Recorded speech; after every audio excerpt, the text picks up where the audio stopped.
थोड़ा सा, हाँ भाई आप हटो।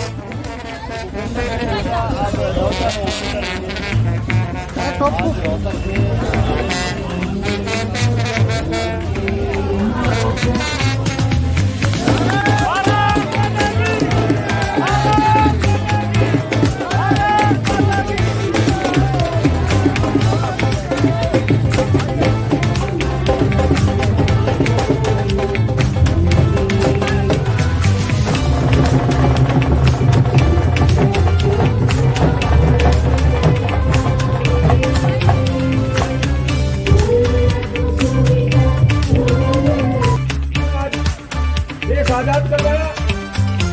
हम याद करते हैं पंडित श्रीराम शर्मा जी को, हम याद करते हैं चौधरी रणजीत सिंह जी को, जिन्होंने स्वतंत्रता संग्राम में भाग लिया और इस देश की आजादी के अंदर एक विशेष भूमिका निभाई। विधायक हमारे भाई भारत भूषण बत्रा जी, पूर्व विधायक कृष्ण कुमार जी, चक्रवर्ती शर्मा जी,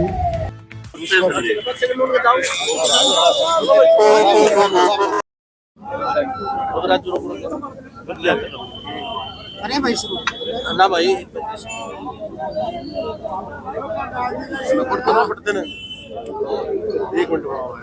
सर, आज गणतंत्र दिवस आज गणतंत्र दिवस है। सबको मेरी बहुत बहुत शुभकामनाएं, हार्दिक बधाई। ये दिवस जो है बहुत कुर्बानियों के बाद मिला। देश आज़ाद हुआ, हमारे लोगों ने बहुतों ने कुर्बानियाँ दी और कई सालों तक दी।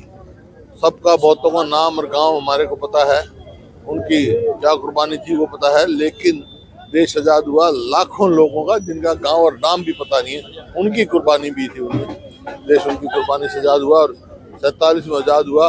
उसके बाद संविधान सभा बनी और संविधान सभा ने संविधान तैयार किया। 26 जनवरी को संविधान 50 में लागू किया गया। संविधान में जो सोच थी उन हमारे बुजुर्गों की, जिन्होंने कुर्बानी देके देश को आज़ाद कराया था, वो कैसा हमारा देश चाहते थे, कैसा प्रशासन हो, क्या क्या प्राथमिकता हो, संविधान में सब लिखे हुए हैं। सबको सबसे पहले सबको वोट का अधिकार। जो सरकारें तो पहले गोली और लाठी से चलती थी, सरकार का निर्माण होगा वोट के अधिकार से। हर व्यक्ति की वोट का वजन वही होगा। ग्राम स्वराज तक लेके जो गांधी जी का सपना था, आगे तक जो सपना स्वराज का मतलब यह है स्वयं जो फैसला करें कहाँ राज करें। लेकिन आज के समय में संविधान खतरे में है। क्या आपको लगता है कि गणतंत्र सही मायने में है राजनीतिक हालातों को देखते हुए? देखिए, गणतंत्र तो है, स्वतंत्रता है। जब तक वोट का अधिकार है और वोट से राज बनता है तो यही गणतंत्र है। लेकिन हमारा सबका आज संकल्प लेने का दिवस है कि संविधान से साथ कोई खिलवाड़ ना हो और जो सपना हमारे संविधान निर्माताओं ने देश की आजादी की लड़ाई लड़ी, जो सपना देख के गए हैं, वो हम सब मिलकर पूरा करें। आज मौजूदा सरकार संविधान को लेकर जिस तरह से एक के बाद एक अमेंडमेंट कर रही है, तो क्या संविधान क्या करिए अमेंडमेंट हो रही है? नहीं, अमेंडमेंट तो देखो होती है, अमेंडमेंट पहले भी हुई है। अमेंडमेंट अगर जन हित के लिए है तो उनका स्वागत है, और अमेंडमेंट अगर स्वयं हित के लिए है तो उनका स्वागत है। सर, एक राजनीतिक सवाल है। बिहार में जिस तरह के राजनीतिक हालात बने हैं, बिहार में जिस तरह के राजनीतिक हालात बने, उसको लेकर क्या कहेंगे? आरजेडी और जेडीयू के बीच जो अभी ये तो हाइपोथेटिकल बातें हैं तुम्हारी, क्या होगा वो देखते हैं। लेकिन इंडिया गठबंधन में जिस तरह से ममता बनर्जी ने किनारा किया है, किसी ने कोई किनारा नहीं किया है। इंडिया गठबंधन से किसी ने कहा है सीट एडजस्टमेंट की बात है। 40 की 40 सीटों पर लड़ेंगे। सीट एडजस्टमेंट की बात है। इंडिया उन्होंने ये नहीं कहा इंडिया गठबंधन मैंने किनारा कर लिया। और सब मुख्यमंत्री दावा कर रहे हैं कि 30 लाख रोजगार दिए हैं हमने अपने कार्यकाल। पर उन्होंने अपने आप दे दिए होंगे, कहीं हमारे को दिख नहीं रहे। 30 लाख तो छोड़ो, एक साल में 1000 भी नहीं मिले इस साल में। ये कोई बताए कब एडवर्टाइज हुई पोस्ट, कब निकली, कब इसकी इंटरव्यू हुई, कब लगे, मालूम।